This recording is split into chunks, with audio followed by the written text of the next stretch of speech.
We got a big free agent name being linked to the Seahawks. This could be a huge game changer for the defense. Let's talk about it on this episode of Seahawks Digest. What's going on, everybody? Christian Pedersen back with another episode of the show. It is just one day closer to football, and that is good news on top of all the other good news that the Seahawks have every single day, it seems. And now that includes NFL insiders linking the birds to a potential, pretty significant free agent signing this offseason. The headline that we got for you around none other than one former Bill, Mr. AJ Epinesa. We're going to talk about him being a late addition possibly to the Seahawks on the radar.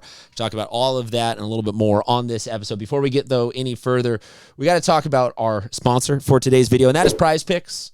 Right now, Prize Picks wants to hook you guys up with a really cool promotion. They are America's #1 sports pick app and the best way to get in on the action. And if right now you're going to get in on the action for the first time and you use the code DIGEST, new users get $50 instantly in their lineups when playing their first $5. Code DIGEST on Prize Picks. Okay, the AJ Epinesa offseason free agent signing rumor mill linking to now the Seahawks and the Eagles. Okay, I'm interested. Maybe not all of you guys are stat junkies, film room addicts, watching all of this stuff. So I'll give you the cliff notes of what this guy is. And I understand that not every football player is distillable down to their impact being in these four numbers. But for the base consumer, this is a good yard marker at least. So the guy's pretty good. It's 27, be 28 by the end of this season. In a position to, I think, be an impact player. So you might be asking yourself, well, how the heck is this guy even still available? It seems that this is where the question really comes in for the Seahawks, and that is, what are we willing to risk here in terms of money, playing time, experience, all of this kind of stuff? Because here's the headlines from the offseason. Epinesa had a deal in place with the Browns that then fell apart after the team physical raised some questions. It's going to be a one-year deal in the $7 million-ish range, and it was like he was in the building, terms agreed to, just didn't get cleared.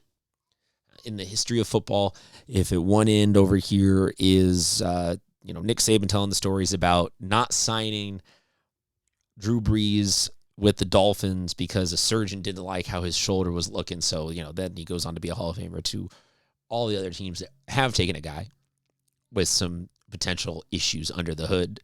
There's a million examples dispersing the whole curve in between. So without the specific information, which we don't have from what happened inside that meeting or that physical, we don't know exactly what they're talking about. But I think it's safe to say that any calculations done about what he could be to your team have to come under the guise of, like, there was already one team that took a look here, kicked the tires, ended up getting close, but not passing. The article that I referenced there at the top talked about what they think Epinesa can be. Christopher Knox from Bleacher Report, this second paragraph down here. Given his age, Epinesa still has the potential to develop into a serviceable starter, and at the worst, he should be a quality rotational edge this season again, if healthy. He should interest virtually every team looking to boost its edge rotation. So all of that seems positive. To me, there is one huge descriptor there of if healthy.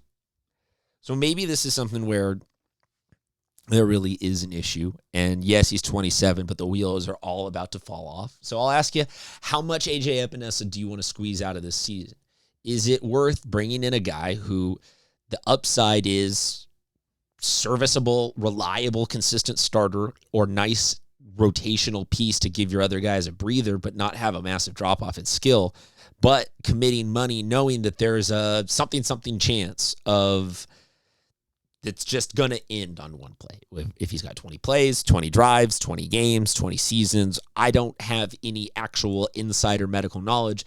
And I bet 99% of people that will sit here on Twitter or YouTube or Instagram or something like that and tell you are just completely full of crap. So you don't know. But given that the defense was so elite last year, I am willing to take a flyer.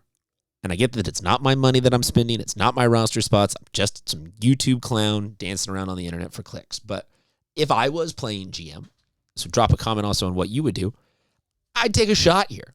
I don't want to get into a bidding war necessarily and overpay for something with the Eagles pushing this up and then it eating up what cap space we have left. I'm not going to let this impact the Witherspoon contract negotiations or anything else like that. But somewhere in that $7 million range, 1 year in incentivized laden sort of deal, way open to that, even if there's a guy having potential injury issues. Because, football's a cold zero-sum game sometimes, and you just got to view, hey, yes, there's X number of spots on the roster, but some of those spots are going to be, burning through bodies. And that's what we got here. But we got a guy that, while he is healthy, can be a good contributor. And then if we do end up missing him, we didn't overcommit and be like, oh, he was going to be the anchor of the right side of our defense. And now that he's gone, the whole plan has to change. I don't know. I'm just thinking out loud here. So let me know what you think. Drop a comment on all of the what you would pay for him, how interested you are in even going after a guy who has injury issues, to put it politely. Just my thoughts. Curious to know yours. On the way out today, got to say thank you again to Prize Picks. We mentioned them at the top.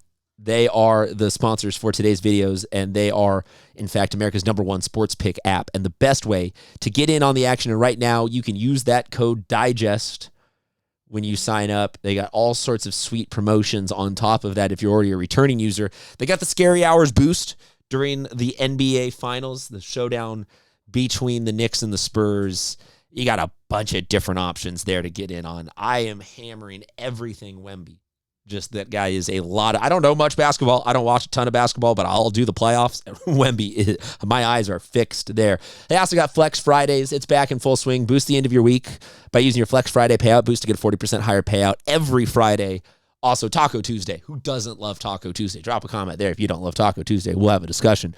Their board is serving up discounted projections all Tuesday long.